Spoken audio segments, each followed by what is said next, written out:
ginnaaw bi ñu leen nuyoo di leen dalalaat ak jàmm seen bii di Leader TV di wax ni bu leen fàtte abonné tey nag nekk fukki fan ak ñett si weeru août si atum 2022 ñu ñëw ak yéen si revue de presse si nag ñu ngi si njëkk yéenekaay bi groupe Futurs Médias ñu gën ko xam si record moom journal bi nag ma nga fësal match choc boobee nga xam ni ñëpp ñoo ngi koy xaar foofee sa Angleterre équipe bii di Chelsea war si jàkkaarloo équipe bii di Tottenham moo tax journal bi mi ngi fësal ñaari joueurs yooyee nga xam ni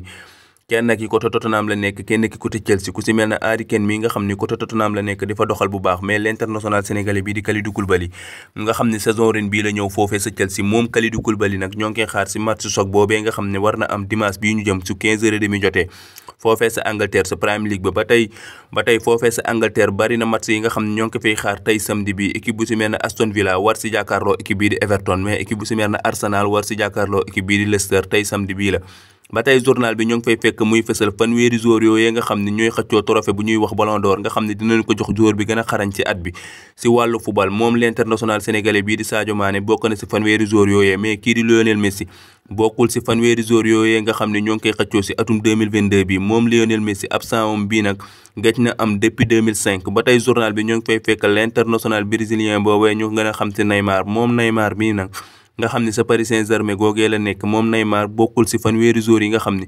ñooy xëccoo trophée boobee ñuy wax Ballon d'Or ba tey journal bi ñoo ngi fay fekk beneen l'international sénégalais mais kii nag moom ab basketteur la ñu gën ko xamee si Gorgui Dieng mu dëkk foofee sa Kébémer moom Gorgui Dieng nag hôpital bi nga xam ne tabax na ko foofee sa Kébémer mi ngi xamle ay kàddoom si journal bi naan bii hôpital xaaruma ci dara. ginnaaw record dañuy jubale stade moom ma nga fësal match choc boobee nga xam ne ñoo ngi koy xaar foofee sa Angleterre sa Premier League bi équipe bii di Chelsea war si jàkkaarloo équipe bii di Tottenham moo tax journal bi mi ngi kiy bind di ko fësal dimanche bii ñu jëm bu 15h30 jotee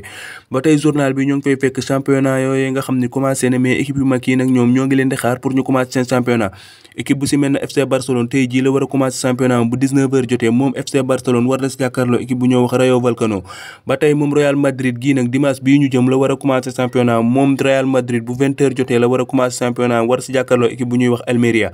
ba tey championnat bu Italie foofee sa Serie A ba AC Milan gi ñoo ngi koy xaar si weekend bi pour mu commencé championnat moom AC Milan gannaaw saison bii ñu génn nga xam ni moo nekk woon champion d'Italie ba tey foofee sa Allemagne sa Bundesliga ba l'international sénégalais bii di Sadio Mané ak waa Bayern na yooyee gannaaw seen premier match bi nga xam ne dañ ko dooroon ñoom ñii nag ñoo ngi leen di xaar si stade Bayern na boobee ñuy wax Allianz Arena gannaaw dimanche bii ñu jëm bu 15h30 jotee ba tey foofee sa France ñoo ngi xaar Paris Saint-Germain ak staram boobee di Kylian Mbappé gannaaw ba nga xamee ni kii di Kylian Mbappé dafa blessé woon moom Kylian Mbappé mii dina dellu si Parc des Princes ànd seeg waa Paris Saint-Germain googee ba tey journal bi ñoo ngi fay fekk l'international sénégalais bi champion d'Afrique bii di Sadio Mané journal bi nag diñu xamal naan kii di Sadio Mané bokk na si fanweeri joueurs yi nga xam ne ñooy xëcc trophée boobee ñuy wax Ballon d'Or ba tey journal bi ñoo ngi fay fekk mu ñuy fësal Lionel Messi moomee nga xam ne bokkul si fanweeri joueurs yi nga xam ne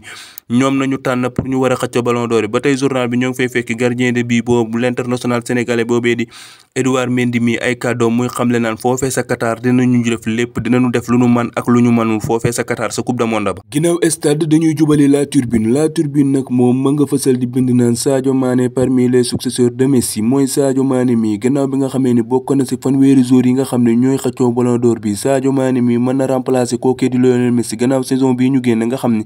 kookee di Lionel Messi moo jëloon trophée bi ñuy wax Ballon d'Or nga xam ne dinañ ko jox joueur bi nga xam ne moo gën a xarañ ci àddina bi ba tey journal bi ñoo ngi fay fekk l'international sénégalais bi gardien de but bi di Kalidou Koulibaly moom Kalidou Koulibaly nag journal mi ngi ñuy xamal naan kii di Kalidou Koulibaly ba bokk na si joueurs yi nga xam ne ñoom nañu tànn pour trophée boobee ñuy tudde trophée Yacine moom Kalidou Koulibaly mi bokk na si joueurs yi nga xam ne ñoo ko war a xëccoo